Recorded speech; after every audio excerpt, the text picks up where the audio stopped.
Greetings, fellow travelers. Welcome on in. This is level 162 of the RPG Cave. I am your lovely, lovely host for today's proceedings, the level 199 human Dark Lord, Ryan Turford. And I'm, as you can tell, all alone here in the RPG Cave this week. Garret Bland is busy preparing for something very special that I'm sure he'll talk about when he comes back, because I don't know if he mentioned it on the show, and I don't want to talk about it unless Garret has talked about it first, because like I said, it's something pretty special, and we'll actually be seeing him not next week, but he'll be back the following week. So, of course, thank you once again for joining us here today. And here's the thing: whenever Garret's away, a lot of times we usually try and bring in someone else, but this time around, I wanted to do something like we did last time Garret was gone, where I wanted to do like a topic in the cave that we normally wouldn't be able to do at all, because it's one of those things where it's just, we don't really know, at least I don't know too many people that have really played all the games in the series we're about to talk about today, or at least to the level that would kind of match what we're going to do here. So I wanted to do something unique and something that we could only really do if it was just me. So that's what we're going to do today. We're going to talk about Final Fantasy games, one of my all-time favorite series, and I'm very, very excited because I love tier lists. People know we just did a Mega Man tier list this week over on Twitch, which was very exciting. Huge thank you to everyone for coming out and checking that out. But I wanted to do this because I thought this would be really special. And like I said, this is only something we can really do in circumstances like this. So first of all, thank you everyone for sticking with me this week. I am going to try and have a guest for next week. But this week I want to do a little different flavor, because we don't get to do solo podcasts that often on the main feeds. So I wanted to take the opportunity to do so. But before we get into all that, we got to clear the dungeons so we can get to the raid boss as quickly as possible. So folks at home, if you want to support the show, there's a number of amazing ways you can do that. Number one, if you're watching the live stream right now over youtube.com/carpoolgaming or twitch.tv/carpoolgaming live, you can, of course, hit that subscribe button, hit that follow button if you're on Twitch. If you're on YouTube, let us know in the comments below what your favorite Final Fantasy game is. I would love to hear from you, even if it's Final Fantasy VIII. Even if it's Final Fantasy VIII, just tell us that that's your favorite. I can live with that. Also, if you're listening on audio feeds, don't forget to hit that subscribe button as well. And also, rate us if you're listening on Apple Podcasts or Spotify. It definitely helps the show get discovered. And by the way, of course, we continue to see many people coming in from Spotify. So huge thank you to everyone who's been following us on Spotify recently. I appreciate that. Also, if you want one big podcast feed with the entire Carpool Gaming cinematic universe on it, head over to our Patreon, patreon.com/Carpool Gaming. Of course, we've got new content over there. Seth is up on the Pants Patreon podcast for Patrons podcast that is coming out this week. In fact, tomorrow, from the day that if you're watching the live stream, it'll be out tomorrow. Otherwise, if you're listening to the audio feed on either Patreon or the free feeds, it's already out. You can go listen to it over on Patreon as well. Speaking of which, if you haven't signed up for the Patreon as well, I don't know if you knew this, but we have a 7-day free trial on Patreon that you can just go sign up for. It's free. You don't have to. It's free 99, as Ron would say. You can just head on over to our Patreon, sign up for the free 7-day free trial, and you could listen to Seth's Pants episode or the very, very special Extra Life edition of Campfire, which is out right now. It's a really special episode. I did my best to make it sound okay. Honestly, it was amazing to have everyone in the same room together. I thought it was a really, really special episode of Campfire. And it might be one of the only episodes of Campfire I'm on. So it was really, really cool to actually finally get to be on Campfire, let alone having everyone around the table and talking about Extra Life. I thought it was a really, really special episode. People should go listen to it. We've got some great and funny stories from Extra Life if you want more, even more behind the scenes stuff from Extra Life. Also, speaking of Extra Life, shout out to Fulia, by the way, because you hear on my microphone now, I have a little koala adorning my microphone for audio listeners that Fulia gave me before she departed. So shout out to Fulia. And last but not least, we got our website, carpoolgaming.com, where you can get an RPG Cave t-shirt, as well as other merch on the website. So check that out as well. Well, without further ado now, folks, it is time to read from the sacred texts. Because like I said, we got a cool topic this week, one that I've been wanting to do for a while, but it's just one of those things where, finding a guest that is really, really deep on Final Fantasy is pretty difficult. I know we've all played a lot of the games, But have you played all the games? That's a tough one. So I'm going to go ahead and tell you about the Final Fantasy games that I think are worth playing, and also just tier ranking them because, like I said, I love tier lists. I think they're super fun.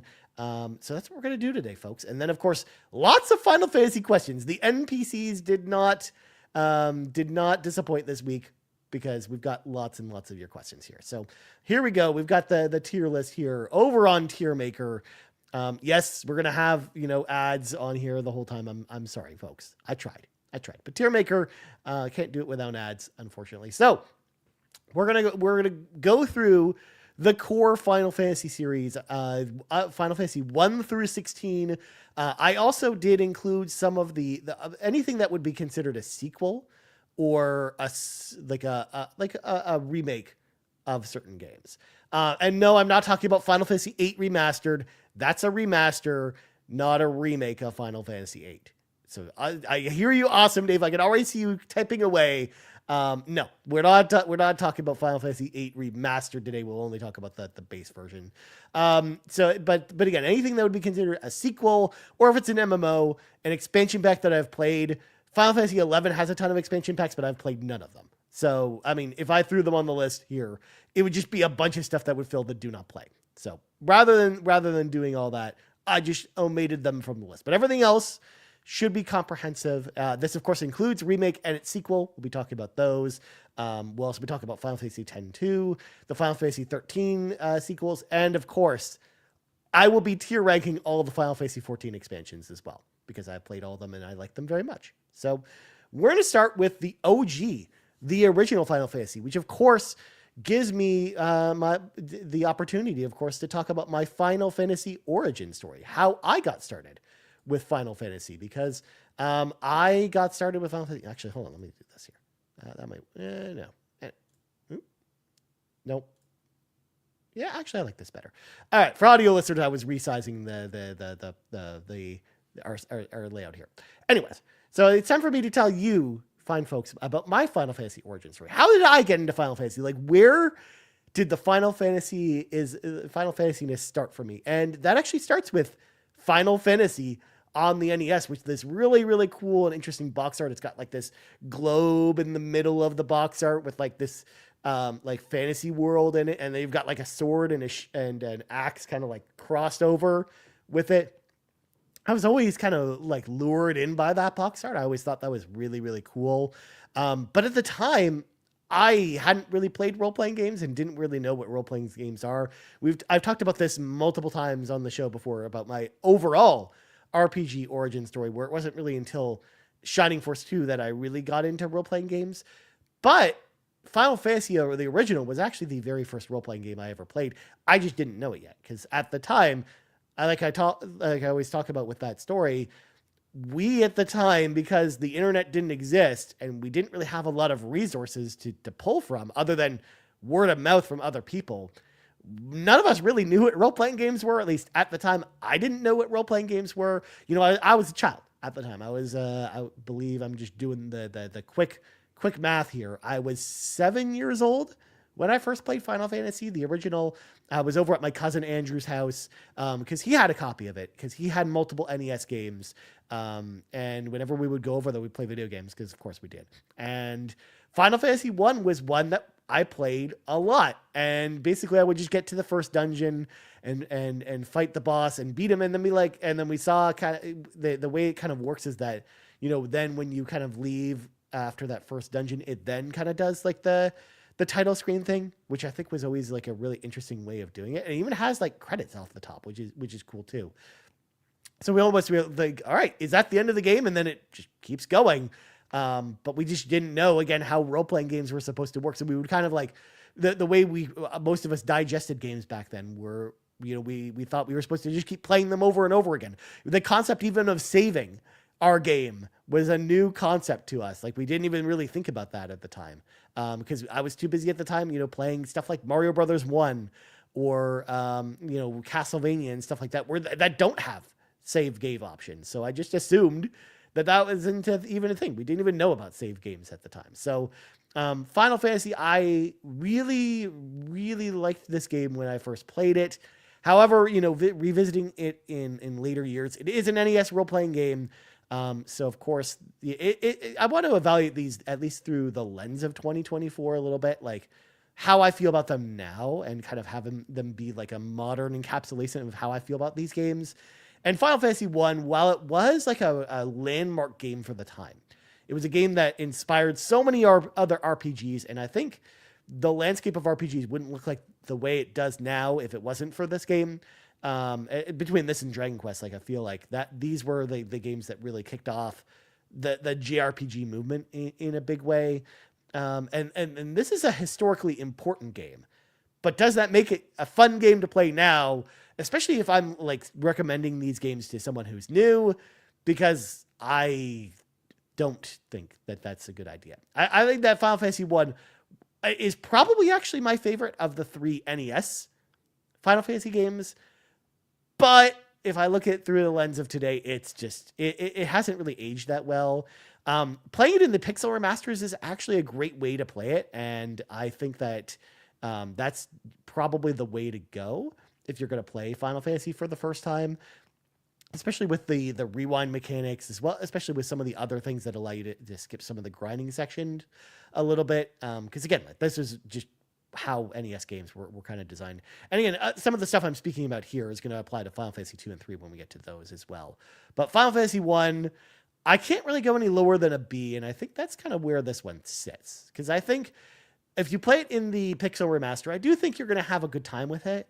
The story is kind of whatever, but I think the journey is what makes it a special game. And again, I think it's a landmark game that is a fantastic game in the series. So I have to give it a B. I feel like it's got to go there, but it's definitely on the low end of B. As we start to fill up this B column, I think that we're going to probably kind of shift it towards the end. Which, by the way, for audio listeners, we're ranking these games from S all the way to D, and then I have a column for didn't play. This is anything that I feel like I'm not comfortable with, giving like a full rating here. So that is where I put Final Fantasy 1 on the NES. Let's talk about the two Famicom Final Fantasy games, the ones that didn't actually make it to North America, that only released on the Famicom. This was mostly just due to the series being kind of coming out late, like these games coming out later in the NES's lifespan, where the US was kind of moving on to the Super Nintendo already, trying to compete with the Sega Genesis. So they just didn't want to port these over, especially because around this time, a lot of Japanese publishers, unless Nintendo put the funding in and actually published them themselves, like Mega Man 6, these games just weren't coming to North America. So Final Fantasy 2 is an interesting one, but I think I know a lot of people kind of agree that it's probably the worst one in the series. And honestly, I can't really disagree with people. And the thing is that take everything that I said about Final Fantasy 1, as far as it being a tough game to play, tough game to revisit, or play for the first time in 2024, and like ratchet those up to 100, because this game does something interesting where, again, like the Final Fantasy crew over at Squaresoft were trying to do a bunch of different things. Like, we didn't have the exact template of what a JRPG was at the time. So the leveling system in this game is based on you using certain things to level up your character. It's very bizarre. It's a weird game to play. And especially when you go back to it now, after playing, very traditional turn-based role-playing games, it's a tough game to play. And even with the Pixel Remaster, it's the weakest one out of the Pixel Remasters. It's probably the weakest Final Fantasy game. So honestly, I have to, if I'm going to put any game in D tier, it's going to be this one. I want to explore the scale a little bit. So I'm going to say D tier for Final Fantasy 2. Again, it's not a terrible game. It's definitely not like an F-worthy game. And I do think, like, if you're going to be, like, if you're on a mission to play all the Final Fantasy games, then you should play it at some point. Like, I'm not going to say you never play Final Fantasy 2, but I'm also going to be the first one to tell you that you don't need to play Final Fantasy 2 to play the other Final Fantasy games. Like, I think this is like, if you're going to skip one of them, skip Final Fantasy 2, because it's okay. It's not great. And the same kind of applies to Final Fantasy 3. Like, I think, like, this is kind of where we establish kind of the mold for how the Super Nintendo Final Fantasy games were going to pan out, but it still suffers a lot of the same problems that I talked about with Final Fantasy 1, where it is a harder game to go back to today. I love some of the music in this game in particular. Like, I love the whole Crystal Tower thing. Like, I love that as kind of the final dungeon with the music that goes along with it. And I love kind of the callbacks to Final Fantasy 3 in stuff like Final Fantasy 14 and whatnot. So I love kind of the motifs that are on display in Final Fantasy 3. It just, as a game itself, is probably like furthest down on the list here. And it's either bottom of C or top of D. Where again, it's not terrible. Like, it's definitely not as bad as Final Fantasy 2. And it's certainly playable in the Pixel remaster. But I think for someone who's new to Final Fantasy, or if you're playing them from the lens of 2024, adding that to combine with the fact that it was honestly not as strong as the first Final Fantasy anyways, and I think it belongs, I would say, at the top of D tier. I think we're going to fill up C tier with some other stuff here. So I kind of want to explore the scale a little bit. So I'd say top of D is probably Final Fantasy 3. But the 3DS, or sorry, the DS remake of Final Fantasy 3 is pretty good, but it's one of those things where it's like, it's fine, it's fun, but it's not like anything to write home about. And it's also not too different from the original game, which is also why I'm not kind of rating it separately. Unlike, something like Final Fantasy 7 Remake as an example, which is very, very different from the original game. But next up, we got Final Fantasy 4, the classic, one of the best RPGs, in my opinion, on the Super Nintendo. Otherwise known as Final Fantasy 2 here in North America. But we, of course, got the real version, the quote-unquote real version, Final Fantasy 4 on the PlayStation 1. Because that was one of my favorite things about the PlayStation 1 at the time, is they actually brought us every single Final Fantasy game, except for Final Fantasy 3, is playable on the PlayStation 1. In some capacity with a bunch of different, upgrades, like visual upgrades. We had some PS1 era cutscenes and whatnot. And I loved playing Final Fantasy 4. That was the first time I played Final Fantasy 4 was on the PlayStation 1. And I really enjoyed this game. I love the journey of Cecil, who's kind of the main character, how he, starts off as like a dark knight, and he's kind of like this character that is doing that has good intentions, but is, caught up as being part of this like evil empire. And he's kind of like, he's just following orders until he kind of realizes that what he's doing is wrong. And he devotes his life to doing the right thing. And I kind of love kind of his like whole story arc. I think he's one of the more interesting kind of main protagonists in the Final Fantasy franchise. And I as someone who loves kind of the Dark Knight kind of archetype, I love the journey that he kind of goes on in this story, especially too, because I love paladins and I love kind of, his journey that way. And again, the music is really well. It visually holds up really well today. Even on the Pixel remaster, I think the Pixel remaster is really good, but I even just love playing the Super Nintendo version. Just flat out, I think it's a great version. It does, suffer from some of the points I talked about with Final Fantasy on the NES, where there are some points in the story where you're going to definitely go grind a little bit. But for the most part, I think it's still a very solid Final Fantasy game. If I'm going to rate it anywhere on this list, I think it goes in A tier. I think this is a solid, solid A tier game. Like, I think if you're going to if you want one game that kind of describes what I believe the A tier is all about, I think Final Fantasy 4 definitely fits in that slot. I think it's a very, very, very solid Final Fantasy game. In fact, all the Super Nintendo ones, as you're going to learn very quickly here, I like a lot, and I think favor this spot very well. Because of the next one, of course, Final Fantasy V, the one we didn't get in North America until the PlayStation 1. But of course, I played it before then via emulators, because I'm that person. But playing it on PlayStation 1 was really special, and I really, really liked this version of the game. And then, of course, getting it in the Pixel remaster now and having a chance to play it on modern consoles, I think is great. One of the things I loved about Final Fantasy V is the job system. I loved being able to customize my party to, have the jobs kind of line up with whatever challenge that I needed to face.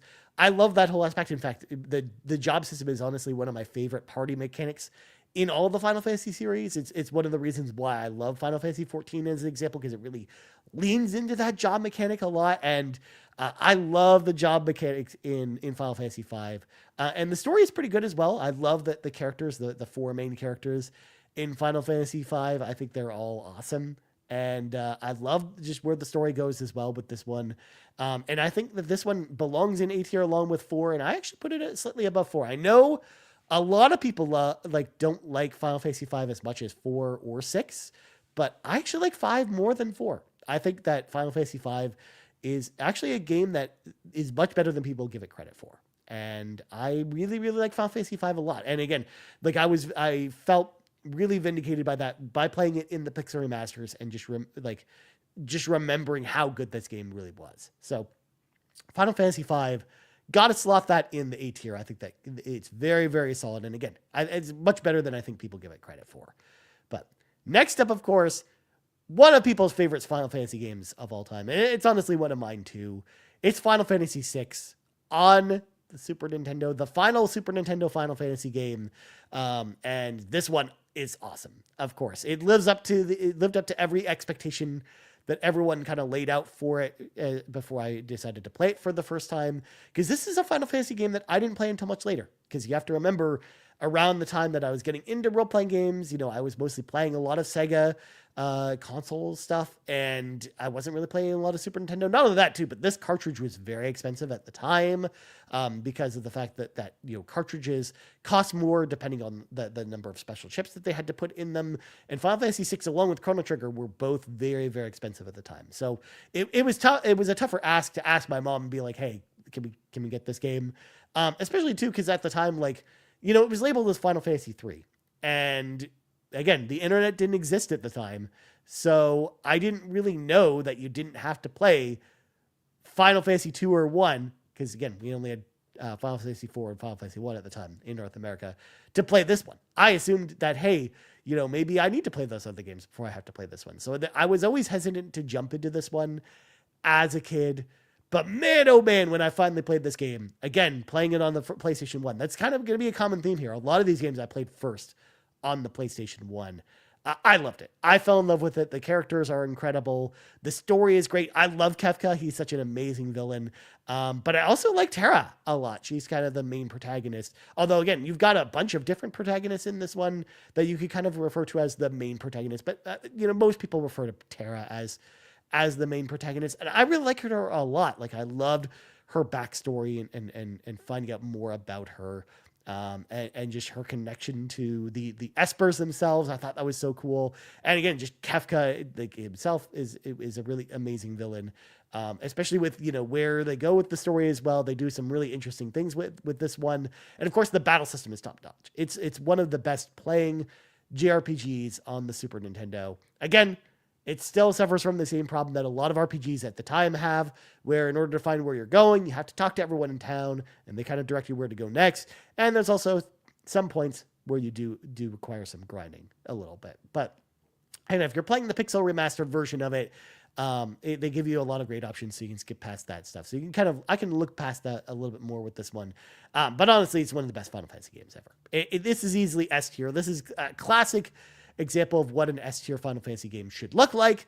I think it's incredible. I think it is, again, one of the best Final Fantasy games ever made. And got us easily slotted in S tier. I mean, what did you expect? Final Fantasy 6, of course, is going to be an S tier, I think. If any of these games are going to hit S tier, it's probably going to be this one. And a couple others that we'll talk about a little bit later. But I also want to, not overload the S tier. I think that's special space reserved for truly special games. But speaking of truly special games, Final Fantasy VII, the OG on PlayStation 1. I talked about a lot about this one with Garret a few months ago when we did the Final Fantasy VII specific episode after he played it for the first time. So I'm not going to ramble too much on about Final Fantasy VII. If you want to hear my full thoughts about that game, again, we did an entire episode about that. So go back and listen to that. That's how much we wanted to talk about Final Fantasy VII. But again, this was like a genre-defining game for me. A game that really defined who I am in a lot of ways as a gamer. Because this is one that, it was one of the first games I played on the PlayStation 1 after Lunar, the remake of Lunar, which I got with the console. I'd heard things about Final Fantasy VII. And again, this was at the time where the internet was starting to come about. I was starting to read more about games on the internet. And of course, hearing from my brother Kyle, who actually used to go over to his friend Jay's place and play Final Fantasy VII all the time. He would just tell me the craziest stories after coming home and just playing Final Fantasy VII with his friend. It really got me, interested in playing the game for myself. And when I saw kind of the player's choice version for $20 while we were on a trip in Texas, I was like, all right, I'm picking this up and bringing this home with me. And I do not regret this. Like, this was a game, like I said, that kind of changed my life in a lot of ways. It kind of changed how I felt about video games, how I approach video games, and just, change, like, it reinforced the fact that video games would always be a part of my life going forward. Like, that's kind of how important this game is to me. So just because it's an important game, though, doesn't really give it extra points, I think, on this tier list. Because if I'm talking about pure nostalgia reasons, and if I'm talking about pure importance to the game industry, kind of like I talked about Final Fantasy 1, then this would easily be S tier, along with Final Fantasy 6. But this game has not aged as well as even some of the Super Nintendo role-playing games. I think that there are certain points that you really need to grind in this game. There are certain points that just don't hold up that well. Yes, I think the story is much better than some of the other Super Nintendo games, which is why I think this probably, if I'm ranking this among the Super Nintendo role-playing games, this probably goes above 4, but behind 5 in A tier. But I really, really think that it's not as strong as Final Fantasy 5 or Final Fantasy 6. Especially if I'm looking through the lens of now, like those two games, like, Final Fantasy 7 is still a timeless game, but man, its visual design is tough to look at now. Like, you're really going to get characters that are just made up of blobs and shapes. If you go to the Temple of the Ancients and you're not fully grinded up correctly before going in there, or if you go in there with a lack of resources, then you're just stuck and you basically have to restart the game from the beginning. Like, there are certain things like that just pull Final Fantasy VII away from being S tier, in my opinion. I think it's an incredible game, and definitely for historical importance. Like, it changed the course of Final Fantasy forever. It changed the course of many role-playing games going forward forever. So it's an industry-defining game, and also, again, a Ryan-defining game. But I can't put it above A tier because of its faults. So have to slot it in there. Looking at it from that critical eye, I think it needs to go in that slot. Next up, we got Final Fantasy VII Remake. Of course, all of us, people had asked for years for Final Fantasy VII to be remade into a new game, and it really wasn't until the PlayStation 4 that we finally got a remake of Final Fantasy VII. We got teased a little bit with the kind of the PS3 demo of Final Fantasy VII, where they were like, all right, this is just a demo. We are to show off the power of the PlayStation 3, but we're not actually remaking Final Fantasy VII. And it was just showing off Cloud at the very beginning, with almost like doing like the intro cutscene, but in like PS3 style graphics. And it looked gorgeous at the time. And people were just like, oh my God, they're remaking Final Fantasy VII. And they're like, no, we're not actually doing this. We swear we're just doing this as a demo. Until people pestered Square enough to where they're like, okay, fine. I guess we'll remake this game. But they didn't just remake Final Fantasy VII, because of course as we all know, the history of Final Fantasy VII Remake is that they chopped it up in 3 different parts. And the first part, of course, just revolving around just the first 6 hours of the game, but they expanded it to a 30-hour game. And a lot of the expansion of the lore, I'm not going to lie, just feels like filler to me. It feels like fluff. I love the combat system. I love the music. I loved all the moments from Final Fantasy VII that they pulled from the original game. Getting to see those in 3D were exactly what I wanted from that game. Like stuff like the Airbuster fight or certain other boss fights from the original game were incredible. But man, it really bogged it down with all the extra stuff they added to this game. Like, this game should have been like easily in the S tier, but it doesn't even get anywhere close to that. Like, this game, I just feel very divisive about as a Final Fantasy VII fan, as someone who like I said, was like, it was kind of like a life-changing experience for me playing Final Fantasy VII for the first time. But so Remake, I can't hide my disappointment with it. Where I wanted it to be one thing and they gave us something completely different, which again, I love that the fact that developers felt like they wanted to do something creative, something completely different. They didn't want to just remake Final Fantasy VII, and I totally get that. But they also needed it. There was also the responsibility there to create something enjoyable throughout the entire experience. And this experience really drags through certain chapters in the game. Like it is, by the end of it, I just wanted it to be over. It felt like a slog at times. So it has some really, really high highs, but it has some really low lows. So I can't go any higher than B on this one. I'm even going to put it behind Final Fantasy 1 in B tier. That's how I feel about 7 Remake. Honestly, I think it's fine and fun. But it kind of drags. And I can say similar things about Final Fantasy VII Rebirth. But I also feel like it's much higher on this list than 7 Remake. Because I think that they did a much better job at balancing out the story. This time around since it encompasses a much broader scope of the story from the original game. We got to see most of the moments of this game being those moments from the original game. And I almost wished while playing this game that I didn't actually engage as much with the side content, because the side content was just very boring in this one too. It felt very similarly to Final Fantasy VII Remake, where a lot of it just felt like fluff, or it just felt like it was just there just to pad things out. But again, the main story in this game is so strong that I almost wish I went the Kevin Ainsworth route, because I probably would have enjoyed it a lot more if I just played the main story and not worried about any of the side stuff, or not worried about any of the thousands of mini games that are in this game. Because there were a lot of mini games in the original Final Fantasy VII. Don't get me wrong, but they went too crazy with the mini games in Final Fantasy VII Remake. So I have to put this one above Final Fantasy 1, but behind Final Fantasy 4. At the top of B tier, I think is where it goes. And I think it's going to stay pretty comfortably at the top of B tier throughout this entire list. Because again, I think it's an incredible game, and all the positive things I said about Remake, I'm going to echo here. It has amazing combat. The music is incredible. The moments from Final Fantasy VII, the original that they redo in the 3D space, look incredible. And I love their approach to things. I even love some of the little changes that they made. Like this was kind of the remake I was kind of looking for.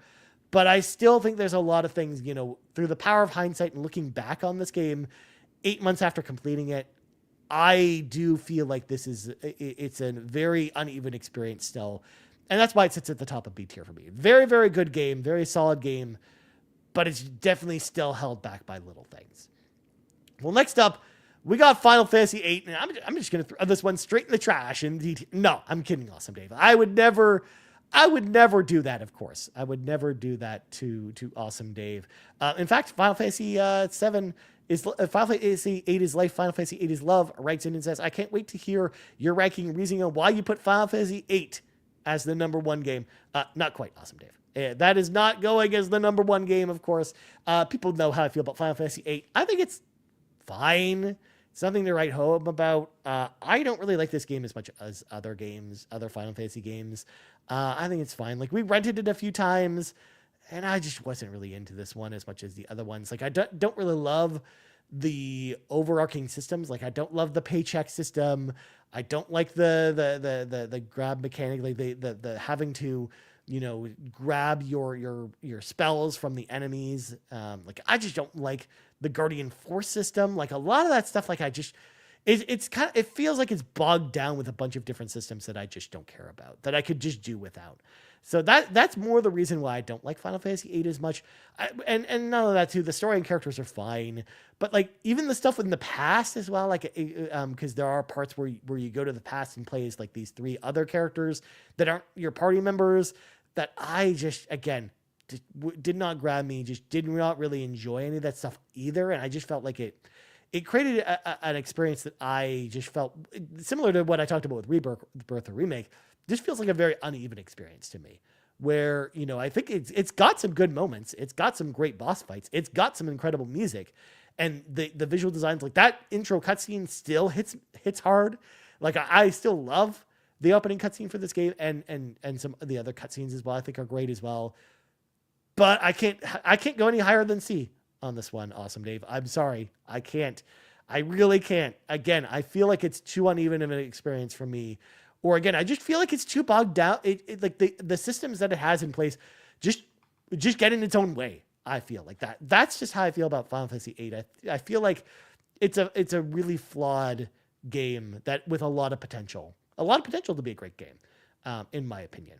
But that's why it's got to go and see from my critical eye here. I think it's okay. But next up, we got Final Fantasy IX, which I felt was kind of the return to form in a lot of ways, of Square not only, kind of returning to the greatness that was Final Fantasy VII, but also really, really going back to their roots and making it feel almost like it was in line with the Super Nintendo Final Fantasy games. Final Fantasy IX has an incredible story, a great cast of characters. I love, too, that you really, really have a very small party in this one as well. We don't have to worry too much about swapping out party members. But I love kind of the way that the party members incorporate together. Like if you have Steiner and Vivi in your party together, I love the fact that, you can empower Steiner's weapon and do kind of like an elemental sword attack against the enemy with doing like massive damage. Like I love all the little things that they added to it.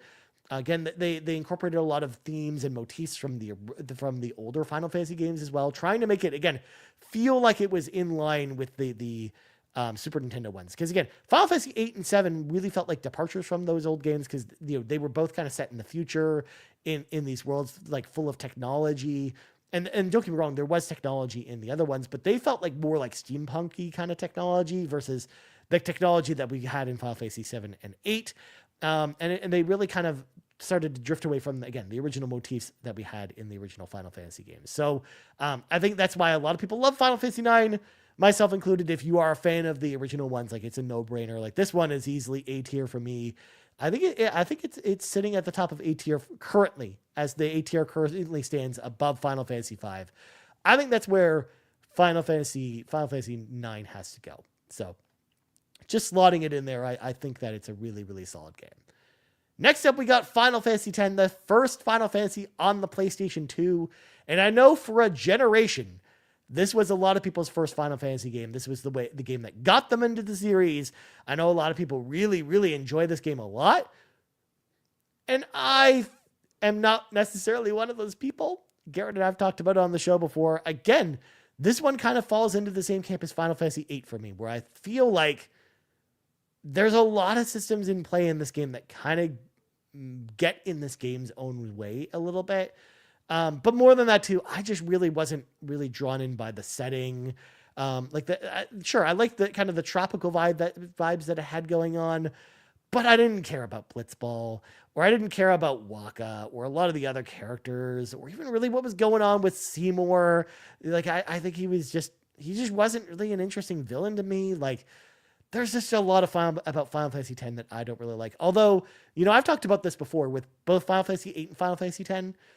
I almost feel like I want to give these games another chance and play them again, because maybe my tastes have changed a little bit. Maybe I'll feel differently about these games if I play them now, and kind of play them again and kind of see what I'm missing, like what all these other people are talking about as to why they love these two games in particular. But Final Fantasy X, honestly, I do think it's a stronger game than Final Fantasy VIII. So I've got to put it on B tier. I think that's where it goes. I think this goes behind Remake, because I think the high points in Remake definitely are much higher than the high points in Final Fantasy X. So I'm going to put it behind Final Fantasy VII Remake at the bottom of B tier. I think that's where that goes. Final Fantasy X 2, though, is an interesting case. This is one that I played much, much later. I waited until kind of the remaster of Final Fantasy X came out on the PlayStation 4 to play this one. And I thought it was fine. I thought it was okay. I like the dress mechanic. I thought it was interesting, but man, the story kind of sucks. And the characters are just very surface level. It's just okay. It's not great.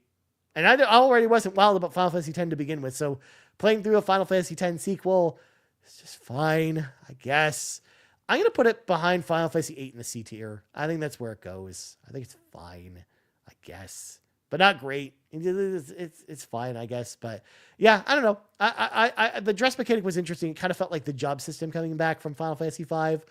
But I think most people agree it's not a great version of that game. Not a great game. probably one of the weaker Final Fantasy games, if I'm being honest. But next up, we got Final Fantasy XI, the MMO. Of course, I played this when it came out. I was a Play Online subscriber. I remember sinking many hours into Final Fantasy XI, exploring the world, and just having a really, really great time with it. I played as a warrior. I had a giant claymore. I was going around, destroying monsters. But if you want to talk about a game that's really bogged down by its systems, it's Final Fantasy XI, if I'm being honest. Like, this was a game where MMOs were really starting to kind of try and define what MMOs were and what it was like to play an MMO. This was around the age where EverQuest 1 was a thing. This was before World of Warcraft came out. And that game kind of really set the baseline standard as to what an MMO should be. Whereas Final Fantasy XI, the biggest problem that I have with it, playing it today, especially after playing modern MMOs, is the fact that all of your abilities and skills and basically everything your character does is inside this big menu that you have to navigate on the fly while enemies are hitting you and while you're doing things. And it feels like a slog to go through combat in this game. And I know there are some Final Fantasy X or Final Fantasy XI diehards that are still out there that still play the game to this day because it still receives updates and it's still online. People can still go play this game if they want to. But man, it's tough to play through. Not only that too, but it can be a grueling and punishing game. This is definitely not a game that's friendly to solo players at all. I'm someone who loves to play MMOs by myself, and then play with people when I want to. But I love the idea of being able to jump in by myself, whatever I want, and play the game. And it does not give you great options to do that. Not only that, but it really punishes you because if you die, you actually lose experience. And you'll go into areas and you just can't really do anything.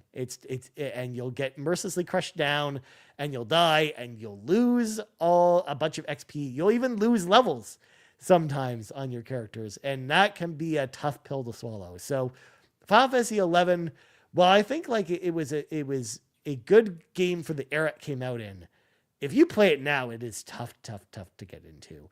I know a lot of people are gonna hate me for this, but I think it goes at the bottom of C tier is where I kind of put Final Fantasy XI. I think, again, it was one of those MMOs that was an important MMO to come out that really, helped shape the course of history for how MMOs were going to be designed.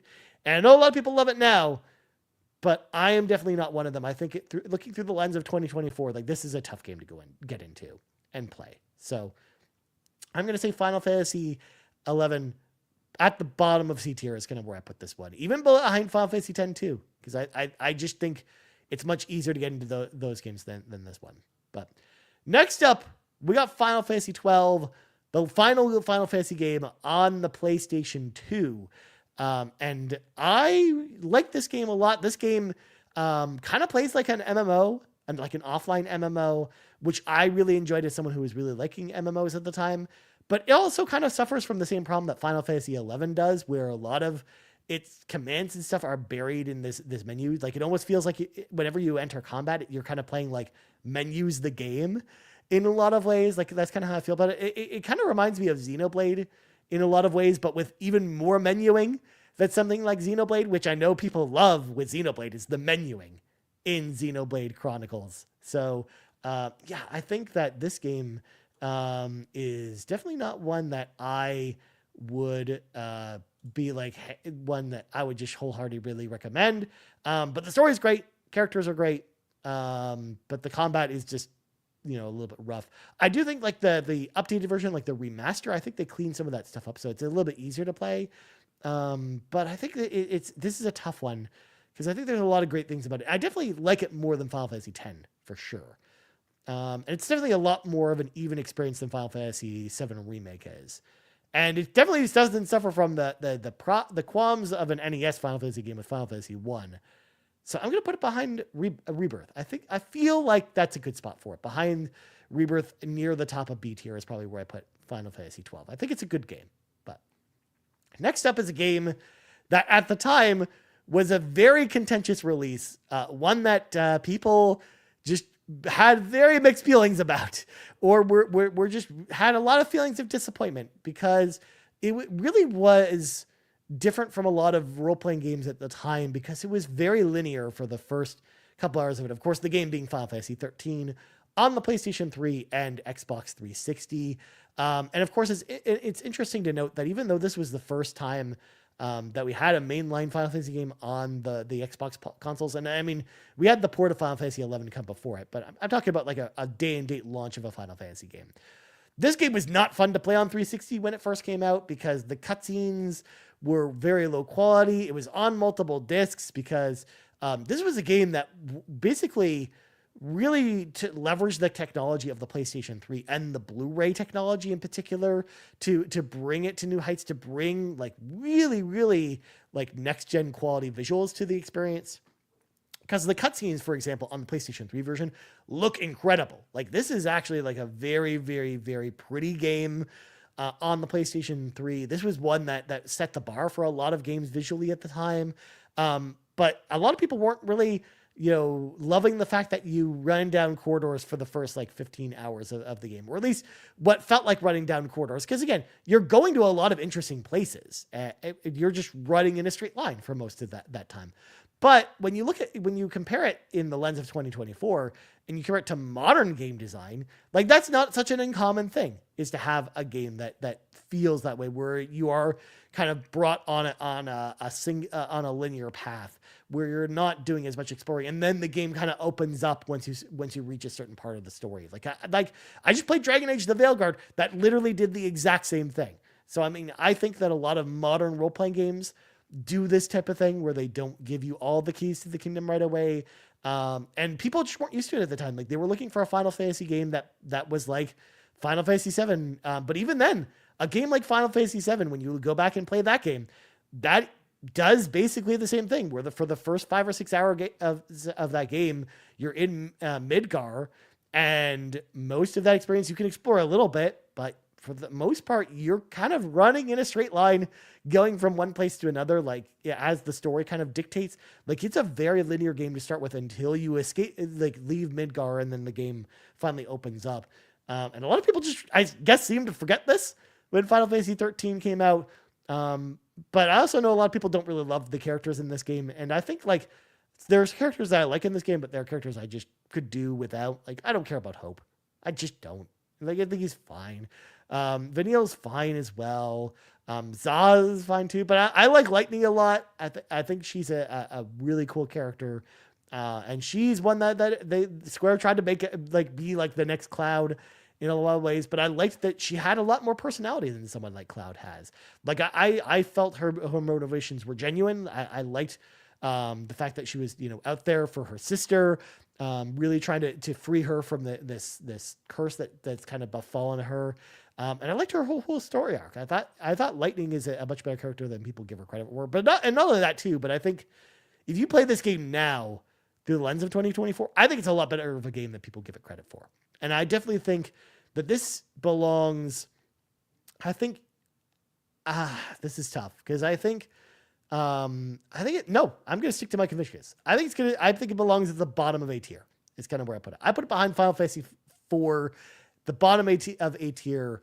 I think that this is a game that a lot of people just don't give enough credit. And I think that it's a game that people just, gave up on. Like they weren't really used to this type of game back then when it came out. And I think that, if people revisit it now, I think people will maybe turn around a little bit on this game. I've even started to see this a little bit, like anecdotal evidence of people like that, where people are playing it on Xbox One or Series X with the X enhancements in full 4K, where they clean up the cutscenes, and it's a very, very pretty version of this game.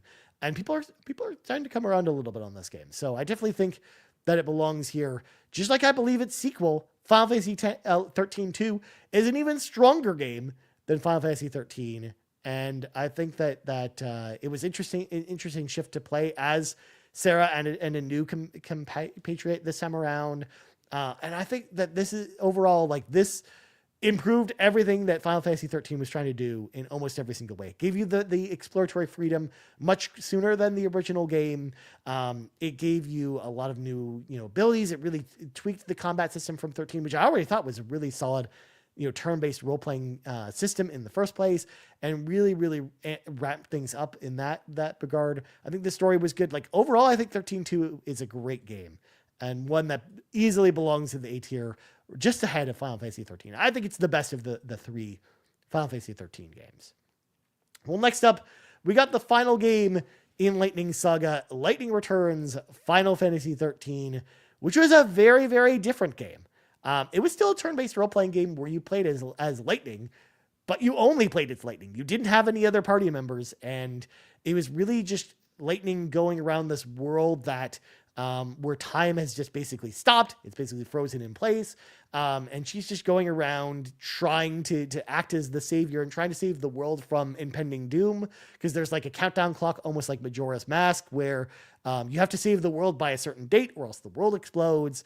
And there's a bunch of different quests you have to complete along the way. And as the savior, as she's dubbed in this game. But I loved that they brought back kind of the dress mechanic from Final Fantasy X-2 in this one, where you dress Lightning in different outlets, and she'll change to different classes, and the different classes have different abilities that then can exploit enemy weaknesses or take advantage of the stagger gauge. Like, I like this game a lot, but it does suffer from some shortcomings. Again, the story is not overwhelmingly great, and I think that it's just fine and surprising. Like, there's definitely some points where it dips a little bit. So I think Lightning Returns Final Fantasy 13 is I like it more than Final Fantasy 10.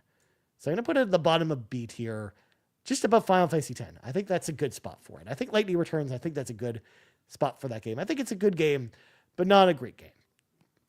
Next up, of course, Final Fantasy XIV, the game that of the modern era that I've probably played the most out of any game in existence. Now, again, I'm going to rate each expansion individually for Final Fantasy XIV, because, the overall experience of Final Fantasy XIV, it would probably easily slot in S tier for me.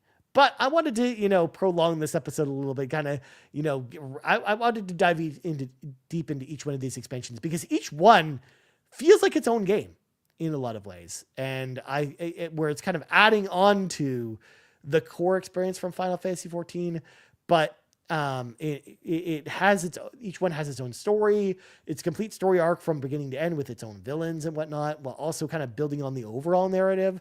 So that's why I kind of wanted to rate each one individually. So we're going to start with A Realm Reborn, Final Fantasy XIV. Now, I never played the original Final Fantasy XIV before Realm Reborn, because I just never really got a chance to. I heard the terrible, terrible reviews of the original Final Fantasy XIV, so I just never dove into it. But Final Fantasy XIV and Realm Reborn, I was in the beta for it before they launched it, and I was really, really impressed with what I played. So I was like, okay, well, I'm going to get this game day one on my PlayStation 3. And, I've kind of upgraded it along the daisy chain ever since, where I, got the PS4 version, then the PS5 version, and I liked it a lot. But A Realm Reborn, out of all of the Final Fantasy XIV stuff we're going to talk about, is definitely the weakest of the expansions. I think there's a lot of problems with Final Fantasy XIV, Realm Reborn in particular. Basically up until, because there are a lot of ups and downs, kind of like I talked about with Final Fantasy VII Remake as an example, where there are a lot of sections of this game that just feel like pad. Like a lot of parts of this story expansions that just feel like they're slogs to get through, especially the post-credits content, which just feels like a drag for any new player who has to get through it, even with them cutting down on the number of quests, because they removed half of them, because there are originally way more quests than there were before there were now. And it feels like a drag, honestly. Again, it's got some great moments. I love the villains. Like, I love Gaius. I really like kind of his story arc. But even some of the post credit stuff with Midgar Somer kind of leading into Heaven's Word, and of course, like, the big kind of finale to A Realm Reborn, I think that is expertly done and it's incredible. Still to this day, I still like love seeing other people play that for the first time, and I really love that. But I think it belongs at the top of C tier, if I'm being honest. Like, A Realm Reborn in particular is not great. And it really just, it kind of feels like the start of something. Like, it didn't really feel like it felt like they were planting the seeds for where the story was going to go, but it didn't really do anything that interesting. So it's going to go at the top of C tier. Whereas Heavensward, on the other hand, just blew the doors wide open. This expansion was incredible. The storytelling was on point. I love the villains in this game. And yes, there's multiple villains in A Realm or in Heavensward. And I love kind of where it builds on where A Realm Reborn kind of left off. So I loved Heavensward a lot. I think this one is very, very, very strong. And yeah, I don't really think it has any faults, other than I will say there are a couple dips in the post credits DLC, like post credits combat content, before we get to Stormblood. Like some of that stuff just doesn't feel, great. It kind of has the same problems as Final Fantasy 14 A Realm Reborn does. So that's why I think that this goes top of B tier. I think this is stronger than something like Final Fantasy 7 Rebirth is, and any of the stuff in the B tier, but I also don't think it's higher than anything I'd put in A tier. So Heavensward, I think, is a really, really solid expansion. Has to go in B tier. I think it's really, really good. Next up, we got Stormblood, which was, a disappointment to some people, but there were some things in Stormblood that I actually really enjoyed. I know a lot of people didn't really were hit or miss on Xenos, the villain, but I actually liked Xenos a lot. Like, I felt like he was a really imposing presence throughout the whole story, and I liked Xenos a lot. In fact, I liked his whole story arc, throughout the entire Final Fantasy 14 story, coming up to Endwalker as well. I really like Xenos, and I liked that we got to go to Garabanya and get to go to a bunch of different places that we hadn't got to see before, and kind of seeing the differences between, the two kind of areas, where one was more of like a deserty area and the other one was more of like a traditional kind of Japanese countryside area. So I liked Stormblood a lot, but I think it falls short of something like Heavensward, and it kind of runs into the same problem A Realm Reborn does, where the post-credit stuff just isn't that interesting to me. So I think that it probably falls in the B tier, definitely below. Let's see, where do we want to put this on B tier? I think it falls below Lightning Returns. I think Stormblood is good, but I don't think it's definitely better than A Realm Reborn. Not nearly as good as Heavensward, and not nearly as good as the other expansions we're about to talk about here. So that's kind of where I'm going to put it. I think on the B tier, I think it's where it goes. But next up, we got Final Fantasy 14 Shadowbringers. Man, this is one of the best expansions to any game I've ever played in my entire life. I love Shadowbringers. I love Emmett Selk, of course. I love his whole story arc through the story. I love the Oracle, I love the main kind of, curator of the Crystal Tower. I love kind of all the stuff that they were just like, we're to just go there with this story, the dark moments that they had in the story, and the fact that you as the main character kind of go on this journey to become the warrior of darkness instead of being the warrior of light. I loved all that stuff, especially someone who loves to play, the evil side, even though you're not really that evil. You're kind of the warrior in darkness by name, because you're bringing kind of darkness to this world that is just full of light, because the light is what's killing everybody, essentially, because like the element of light itself just has gone out of control in this other parallel world, and you are basically there to save it by bringing darkness to this world. I love just that whole concept. But what actually really brings this above other expansions, besides just Emmett Selk and the Crystal X art, is just the post credit stuff is also incredible too. It's honestly some of the best Final Fantasy material ever. There are multiple moments where I bawled my eyes out, because there are some really, really hard hitting emotional things that happen both in the base story, but also what happens in the post credits content. and just it felt like it was the culmination of everything they'd been building towards in the story, while also building towards the final conclusion with Endwalker, which we're about to talk about. But Shadowbringer is easily one of the best Final Fantasy XIV expansions, one of the best expansions I've ever played in my entire life. In fact, it is probably, I'm just going to come out and say it. It is the best Final Fantasy XIV expansion. And I'm going to put it easily in S tier. It is easily one of the best games. In fact, I'm going to put it above Final Fantasy VI. It's that good. Just the Shadowbringers experience from top to bottom was incredible from start to finish. There were no lulls. There were no points where I was ready. I was checking my phone or not wanting to just get to the next area to see what happens next. Like, it was a real page turner in every sense of the word, and it deserves its spot at the top of the heap there. Next up, we got Endwalker, another incredible expansion. I do think it suffers a little bit with its post-credits content, but I also loved all the callbacks that they did to Final Fantasy IV. And I really, really enjoyed that aspect of it. But more than anything, the main quest for Endwalker is incredible. It answered so many questions that we had from the base game, while even giving us a few extra questions. I also loved that the main villain was not what I expected it was going to be. Like, I loved how the main conflict really shifted to something very different than what my preconceived notions were going into this expansion. Like, they defied my expectations in all the right ways. And it was just a beautiful end to an incredible story, built on top of all the other expansions and just rounding out so many different callbacks and things to the previous expansions. And I think it's easily right there behind Shadowbringers, one of the best expansions I've ever played in my entire life. It goes above Final Fantasy VI, in my opinion, as S tier. 100%. I love Endwalker. I think it was incredible. And just the music. Oh my God, the music in Endwalker is just so good. And just getting the places you get to explore in this were so wild and diverse from each other as well. Like, there are so many good things about Endwalker that I can't slide it below S, I think. Even with people not liking the post content as much, I didn't care. I enjoyed it, and that, I'm the one making the list here. So that's where I put it. And then the Final Fantasy XIV expansion, Dawn Trail, which came out this year, the year 2024 that I'm making this list. I think that this is a really good expansion, but now that I've kind of removed myself from the experience, this is one I played entirely on stream, and this was like a really, really special experience for me, getting to play this game in front of all y'all.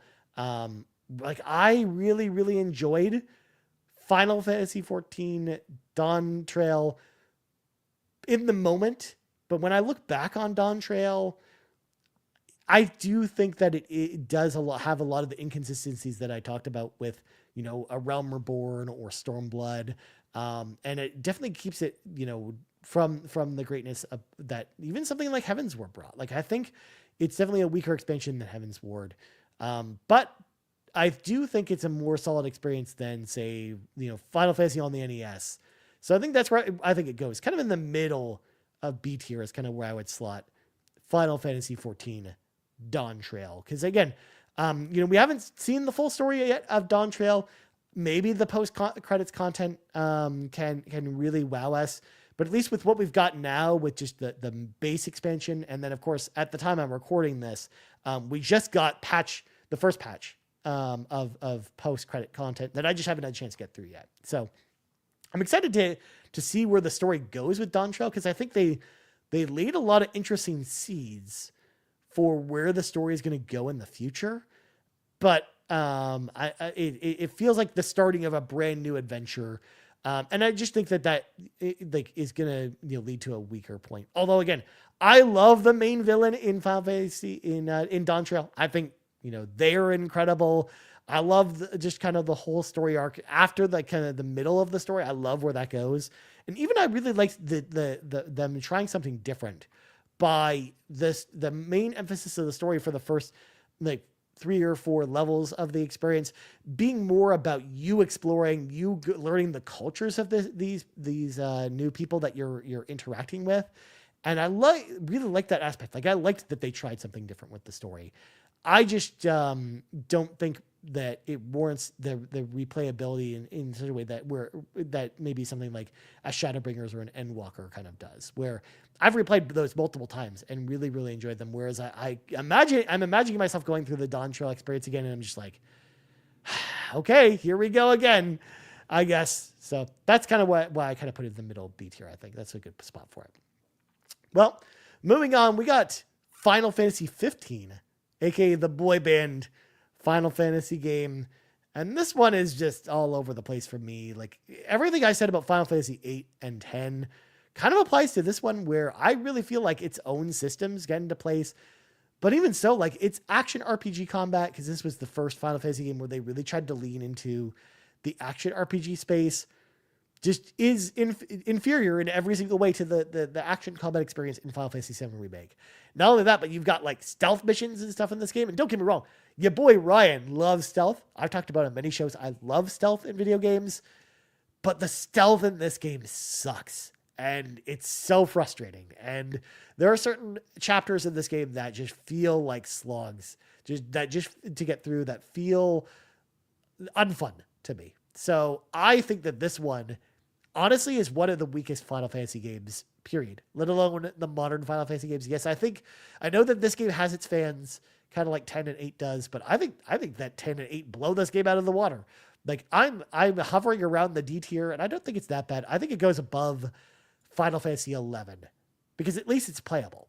Whereas Final Fantasy 11 just is a tougher game to get into because for playability reasons. Why, like you can play Final Fantasy 15, it's fine, but I think a lot of design choices with 15 just really, really, really hurt it. And I think it's definitely a harder game to go back to now. And also, too, I just really wasn't, wowed by the characters. I just didn't really care about any of the 4 characters and their car and driving around the countryside. Like I just wasn't really into the whole road trip aspect of this. But the final game on our list here, Final Fantasy 16, the newest Final Fantasy game, aka Final Fantasy Devil May Cry, essentially, where they went full action game with this one.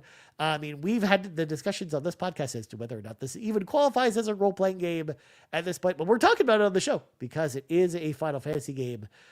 This one, even though it's not really much of a role-playing game, I love fast action games, and I love fast action games that are done really, really well. And this game, even though it's like comparing apples and oranges to the rest of these games, because again, very, very different from the other Final Fantasy games, I love this game a lot. I think the story is great. The characters are great. The combat's awesome. Visually, it looks incredible. It's one of the best looking PlayStation 5 games. Yes, there are some boss fights that are not, great, because you're mostly just, when you transform into like Ifrit, you're sitting there and kind of like doing quick time events while these incredible like things are displayed on the screen in front of you, and that stuff is just not really that satisfying. But boy howdy, I love everything else about this game. So I think this is solid. I know Adam David in the chat says 16 is S tier for me. For me, I can't put it in S tier, but I think it belongs in A tier for sure. I think it's a really, really solid game. I think I'm going to put this behind Final Fantasy IV on Super Nintendo. I think that's where it goes on my personal list. I think it's a really, really solid Final Fantasy game. But I do think, like I said, it's kind of tough because doing this is kind of like comparing apples and oranges together, where, we don't really have a clear consensus of what all these games actually are. Like they're all very different from each other. So that is my tier list, folks. That is where I'm going to list. So I'm going to list this off for audio listeners. We of course have Final Fantasy questions to get to in just a second, but let's rattle this off for the audio listeners as well who can't see the video version, because this is my completed Final Fantasy tier list. Starting off with the S tiers, we've got Final Fantasy 14 Shadowbringers, Final Fantasy 14 Endwalker, and Final Fantasy 6. I feel really, really good about those. And then A tier, I've got Final Fantasy 9, Final Fantasy 5, Final Fantasy 7, Final Fantasy 4, Final Fantasy 16, Final Fantasy 13, 2, and then Final Fantasy 13. In B tier, we've got Heaven's Ward, Final Fantasy 14, Final Fantasy 7 Rebirth, Final Fantasy 12, Final Fantasy 14 Dawn Trail, the original Final Fantasy, Final Fantasy 7 Remake, Final Fantasy 13 Lightning Returns, Stormblood Final Fantasy 14, Final Fantasy 10, And then C tier, we've got Final Fantasy 14, A Realm Reborn, Final Fantasy 8, Final Fantasy 10-2, Final Fantasy 15, Final Fantasy 11, and then in the D tier, we've got Final Fantasy 3, and then Final Fantasy 2. Again, I feel really, really confident about that list. And I hope you all do too. And again, I would love to hear from people in the Discord or in the comments what some of your favorite Final Fantasy games are. I think that would be really, really awesome. But anyways, I'm going to shift back to myself here as we kind of round things out with questions from the NPCs, which shout out to everyone who wrote in questions this week. I really appreciate y'all. We're going to start with Rio, who says, what is your favorite Final Fantasy character from a mainline Final Fantasy game limited to protagonists or party members? My favorite would be Vivi from Final Fantasy IX. Close to second would be Celis from Final Fantasy VI. So this is a tough question, Ryu. So I'm going to do this in two ways. I'm going to talk about my favorite Final Fantasy protagonist first, and then I'm going to talk about my favorite Final Fantasy party member, because I think my favorite protagonist to me is Lightning. Honestly, I like Lightning a lot. I think that of the main characters, she's honestly probably my favorite. And I maybe I have an irrational love for Lightning as out of the main characters, but I just feel like I really like her a lot. I also really like Cecil from Final Fantasy IV. I talked about it before. I love his whole story arc that he goes on. And I like Terra a lot. Like, those are my runner-ups. But I feel like there's something about Lightning that I just really love. And maybe it's just because we got to explore her character over 3 different games, and I got to really know her a lot more than most of the Final Fantasy protagonists. But I don't know. There's just something about Lightning I really, really like. So, especially too, because I like the fact that they made her kind of stoic like Cloud, but just she's a character that has some really sound motivation to just, she goes for what she wants. Like, I think that she's a really solid character, and a lot of people just don't give her credit because of the writing overall in Final Fantasy 13 is not amazing. So I'm going to put her as my favorite protagonist. As far as favorite party members, I definitely like Vivi. I know a lot of people said Vivi in the chat. I also like Tifa a lot from Final Fantasy 7. I think that she's a really, really solid character. I also like Y'shtola from Final Fantasy 14 a lot. I think she's a fantastic member of the Scions of the Seven Dawn, and I think she's a great kind of member of the party. Yeah, this is actually a really tough one, picking out of all the different characters from your different individual parties. I'm just going with my mainstay. I say Tifa. I like Tifa a lot. I love the kind of the whole story arc she goes on with Cloud, and throughout that entire story. And I think she's a great character overall. I love Tifa a lot. So next up, the captain said, "Can we please look past the Tidus laugh? Final Fantasy X had an amazing story with one of the best combat systems. I would argue that the Sphere Grid is also one of the best level up systems as well. I don't think anyone else will be not wowed by the first cutscene inside the Blitzball Stadium." Well, I'll tell you what, Captain. The Blitzball cutscene was very pretty, but I didn't really care about what was going on with it. I talked about it before, where I just didn't really care about what was going on in Final Fantasy X, if I'm being honest. And again, this has nothing to do with the Tidus laugh, because I understand that people take that out of context, because there is a very specific reason why they're doing that cutscene, and how it fits into the story. Makes sense when you play it in the story.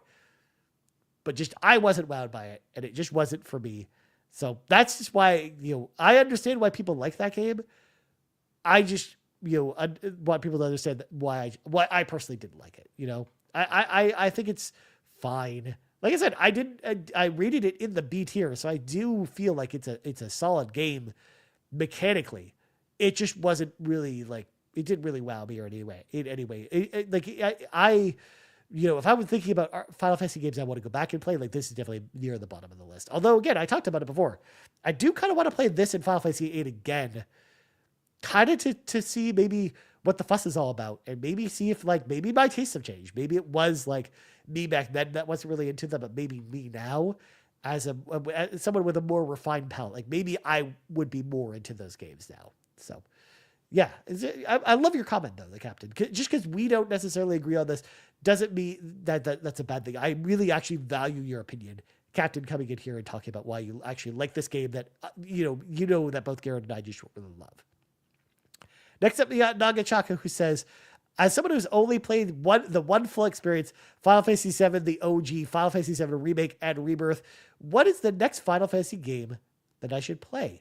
So this is an interesting one. Of course, we recommended on the PlayStation Drive that Nagachaka play Final Fantasy XIV because he wants to play the Nier content, but also because I think he would actually really enjoy it. But I mean, to give him something that's a little more up his alley, and knowing too that he just doesn't have a lot of time for games. Honestly, Nagachaka, I think you would actually really enjoy one of the Super Nintendo Final Fantasy games. And maybe playing Final Fantasy VI for the first time is actually probably the way I would recommend.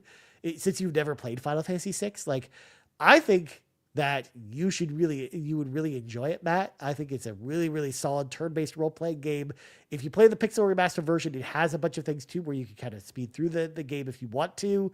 But I think that playing a Super Nintendo role-playing game, one, I know you just haven't played a lot of them, but two, I know you just don't have a lot of time, Nagachaka, for games.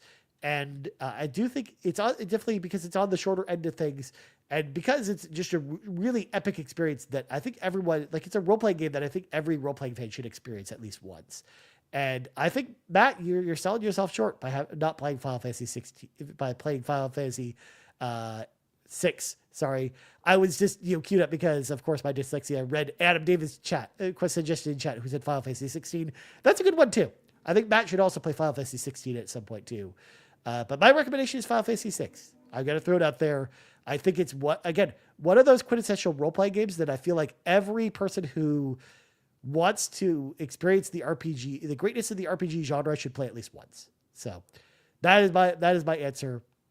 And then finally, rounding out the show is, of course, a question from my cohort here in the cave, the blandest of explosions, Garret Bland, who says, with Final Fantasy 16 and Final Fantasy 7 OG out of the way, which Final Fantasy game should I go to? Yes, after Metaphor, Mass Effect, and Zelda 2, should I go for Final Fantasy 7 Remake?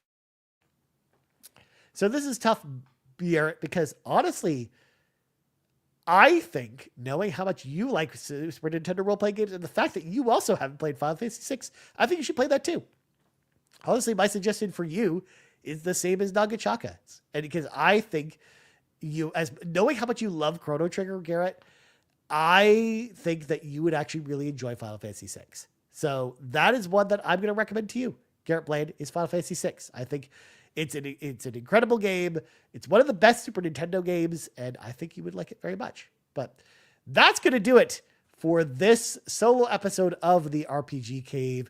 I want to, of course, thank every single one of you for sticking with me to the end of this very, very long episode of the show. I'm going to have to hydrate soon because my voice is starting to fade here. But of course, we got to say thank you to all of our patrons over at patreon.com/carpoolgaming, starting with our ultimate producers, Jonathan Brown, the man behind the music on the PlayStation Drive and the Xbox Drive. This is his face right here. His new single, Forgotten, is out right now. You can check it out over his link tree, linktr.ee/pme.jib.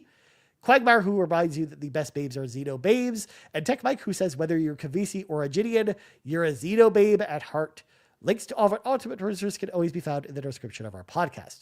Our platinum producers, Smokin Joe, Solo, the Captain, and Tim Paullin, and our gold members, Adam K, Anna, Awesome Dave 1337, BobLoblaw, Brad Moore, Brian Reese, Cecily Carrozza, Dan and Luma, Dannohh, Emily O'Kelly, Hoppel, Yon32, Ligerwoods 330, OldMrFrump, Patrice Mallette, Peje, Shane Erickson, TheDonRob, and the Jiggy Collector. Thank you once again to all of our patrons over at patreon.com/carpoolgame. If you want to hop in the car with us, head over there, choose the tier that's right for you. Anyways, for plugs, of course, make sure to follow Garret Bland as he's away for the next 2 weeks, but he'll be back. And like I said, he's got something special, I think, to talk about after he comes back. Of course, you can follow him on Twitter at Bland Explosion. He's also in the Discord reading all of your messages, so make sure to hit him up in the Discord as well. You also find me on Twitter, aka X, at Ryan Turford. You also find us on X at Carpool Gaming. I'm not on that Blue Sky yet. Should I go to Blue Sky? Let me know if I should go to Blue Sky, and maybe I'll go over there. Who knows? You can also find us right here, youtube.com/Carpool Gaming, Twitch at twitch.tv/Carpool Gaming Live, and of course, podcast services around the globe. So for Garret Bland, I'm Ryan Turford. This has been level 162 of the RPG Cave, and we're out.